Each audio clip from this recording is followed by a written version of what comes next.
Hey everybody, what's up? Coming back at you with gonna do a series of videos, and thought about this yesterday. I got a new project that I'm working on, and in the past I've built so many bikes, and when I'm in here doing things by myself, it's hard for me to stop what I'm doing, break my concentration, break out the camera, and film the shit. So I know it's going to take me some time to build this bike because I don't have a lot of time right now these days.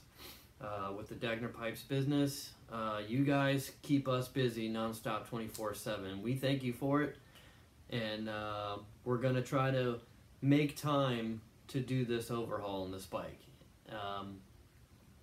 Probably about 4 years ago, I had the idea of doing a street tracker. You know, me and my buddies used to play around the flat track and have a fucking blast. And I always wanted to build one out of a Sportster. Not necessarily the old XR 750s, but of a newer, you know, Evo style Sportster. So, you know, for years I'd looked, and, you know, if I saw a deal, I would analyze it and be like, okay, well, there's just too much money I'm gonna have to dump into this. You know, I might as well just start from scratch. And this time I came across, for me, deal of my lifetime. You know, I hunt Craigslist and eBay like everybody else, and just, you know, in a little free time, toilet time, you know, and I look to see what's out there.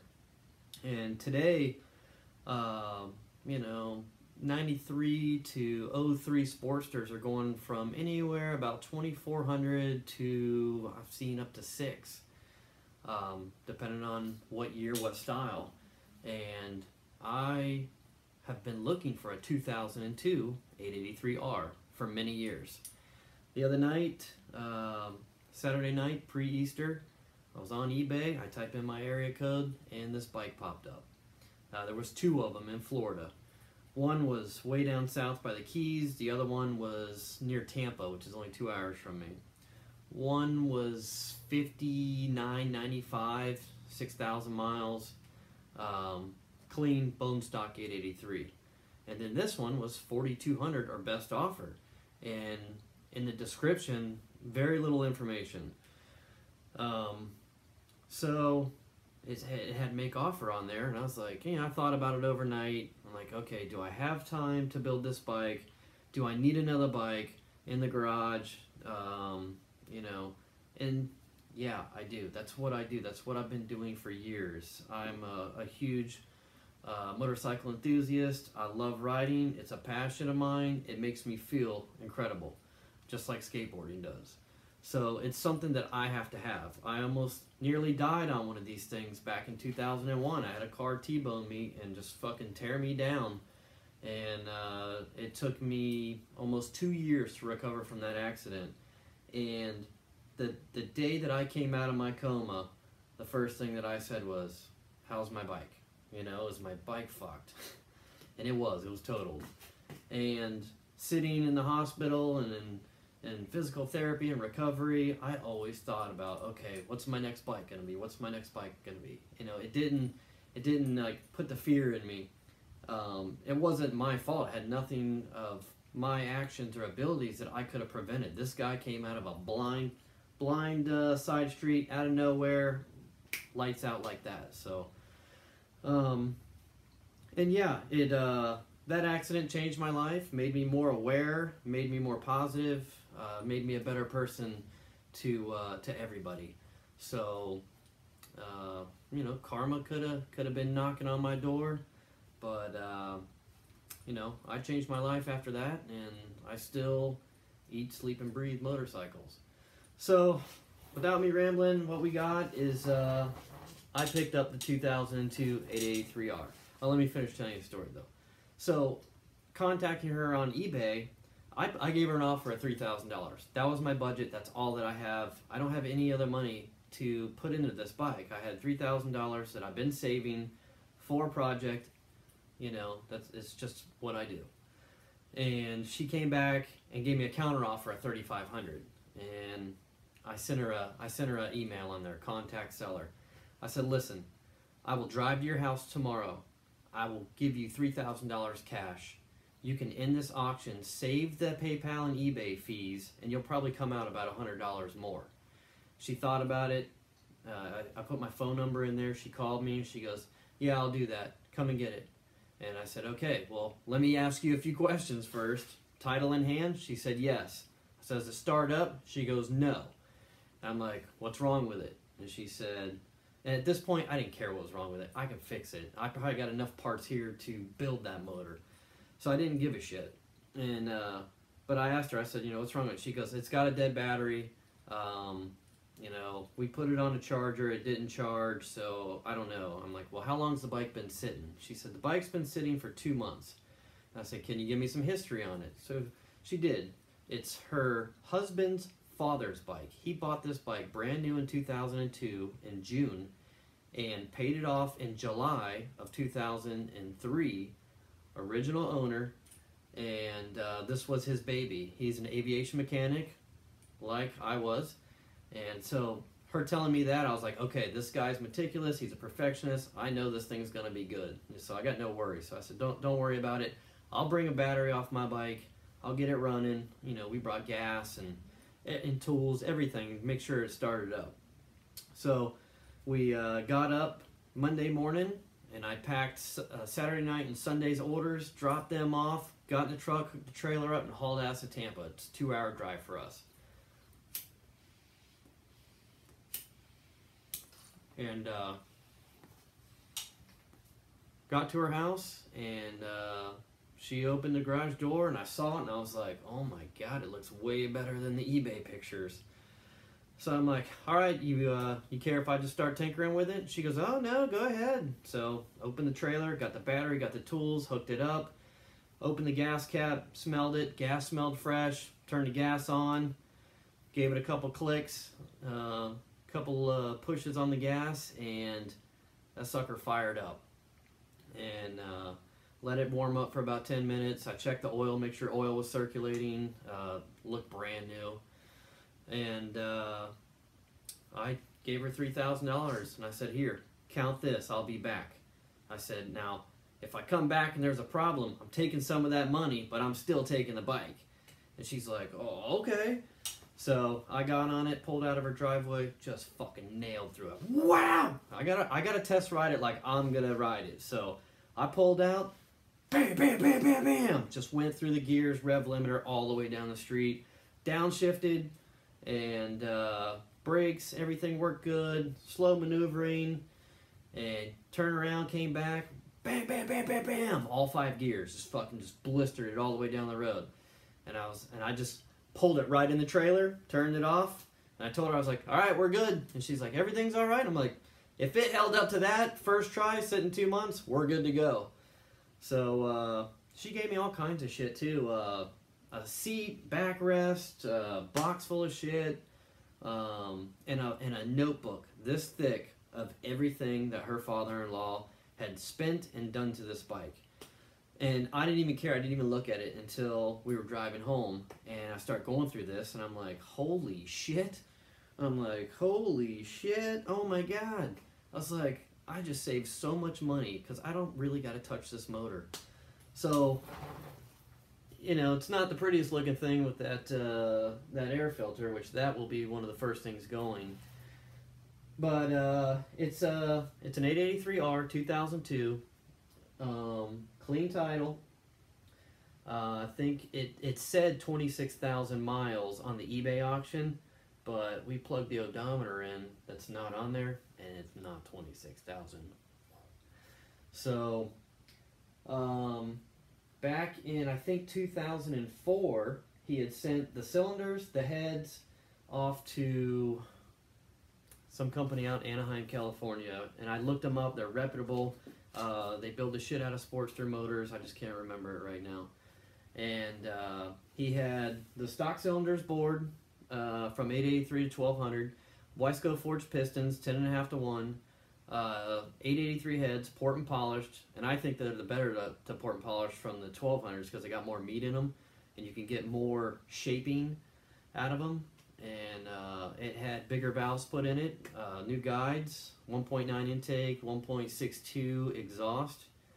So And I know from that Sportster back there, the one that I built a couple years ago, that's what I got done in the head work on that. And well, I got Buell heads on that, but I got 19162s, and that one's 131 horse. It screams. I don't want this one to be that fast. 1200 I'm fine with. I'm making a fun street tracking bike that if we need to put it on the dirt, it's a quick tire change and it's going to handle everything, and that's what we're going to build. So a little bit more about the bike. It's got the Harley Thunderstar mags on it. Receipt on those were $1,500. The machine work and the head work, and he got cams. He got headquarters cams, and I could not find the specifications on the cams except for on a dyno chart, and it said 600 lift. It's got adjustable crane push rods in it. I hope to hell it doesn't have a 600 lift cam in it. It sounds pretty meaty and throaty. I've only got 575s in that, but for a mild 1200, you know, 510, 515, it's more the duration that I look for. That, you know, I've seen Sportster motors with that small of a cam and good porting and polishing and a good carb and head work. I've seen 114 horse come out of a bone stock bottom end. So, and I don't even need that, you know, just you know, 90, 95 horses is good enough for me for this project. Other things, it's got dyno ignition, digital ignition. It's got a fork cross brace bar on it, which I'm gonna need that. Came with a Screaming Eagle tack. I don't need that. Now the R series comes with the dual calipers. If you don't know anything about the Sportsters, when you're looking to build something like this, I like to go fast and I like to stop faster. So dual rotors is important to me.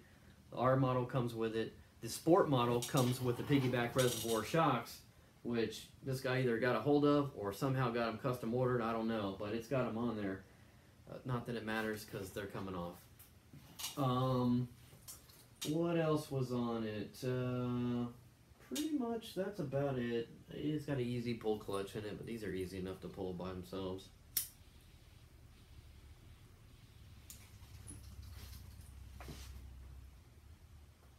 Yeah, and it's got a Jag oil cooler on it. It's got a I believe a 5-row. It's not the 10. I think it's 1, 2, 3, 4. Yeah, I think it's the 5-row oil cooler. So I need that, and you know, the Ram Pro, Ram Flow air filter. Not a fan of those. And Bassani Pro drag pipes, which those are already sold. I'm going to be selling a lot of parts off this bike to help fund this project. And I got in contact with Phil Little today. If you don't know Phil Little Racing, he is a mastermind, old 70s flat track racer that has made a lot of aftermarket parts for these things to make them legit. So Phil is going to help us out with this project. He's going to, you know, hook us up and cut us a deal on a lot of things and make this thing a good project. And our goal is to have it done by Sturgis. We want to debut this bike at Sturgis. We want to bring it to all the rallies that we're going to do with the pipe business, teaching people how to smoke tobacco pipes, giving free tobacco away, and having a different outlook or alternative from cigar smoking. I've already smoked all this tobacco. I've got a half a pipe sitting over here, so I'm just going to light it up. But, you know, I think that'd be fun. And then while we're on the road at these rallies, there's always a flat track somewhere within an hour away from these motorcycle events. And I want to be able to jump in the Hooligan Series or the Bring What You Got and get out there and, you know, do a little flat tracking on it.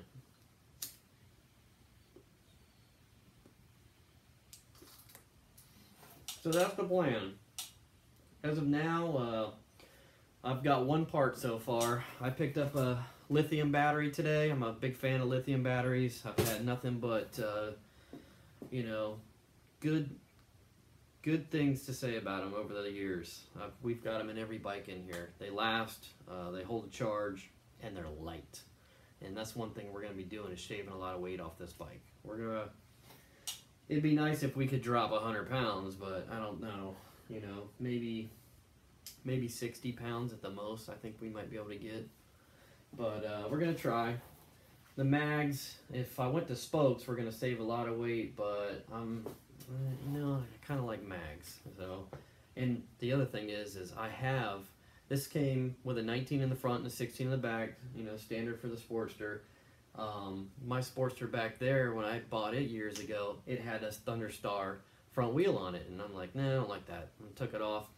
Well, I still got it, and we're going to convert that 19 front wheel to a back wheel.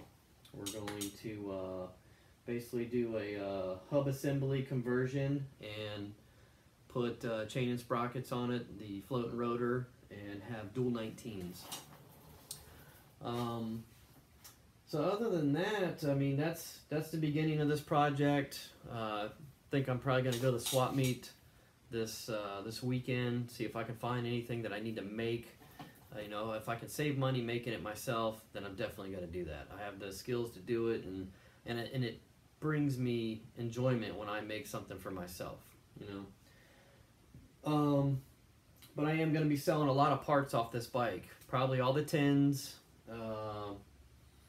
probably mid controls, pipes, headlight, tail light, shocks, guts out of the forks. So we're going to be losing a lot of parts that are on it now and replacing them with better performing parts that can handle what I'm going to give this bike. Other than that,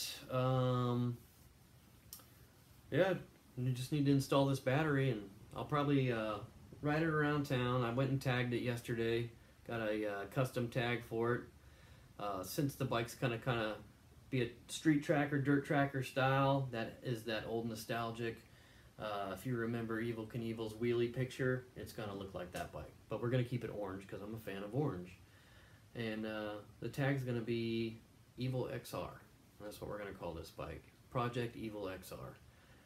And we're just going to have fun with it. And it's going to be a new addition to our family. We probably won't get rid of it. As you can see, we got tons of shit in here. But I'll just end it at that. And, if you guys are interested in building a street tracker with a Harley Davidson or any motorcycle, if you can get something out of it, I'm going to try to show and tell you guys the easiest and cheapest, most efficient ways to do this bike. Our budget, there is no budget because we don't have any money. I had $3,000 and it went right there. So this is our donor starting right now. So I need to sell some parts to recycle back into the bike. My plan is I don't want to use any of my money because I don't have any. I don't want to be in debt. I have a number in my head how I can make this thing really outstanding for myself, and we're looking at about $3,000, $3,500 to dump into this bike. The motor being built saves us a lot of money and a lot of time. So if I could put $3,500 into it, we can have something really incredible that's going to perform.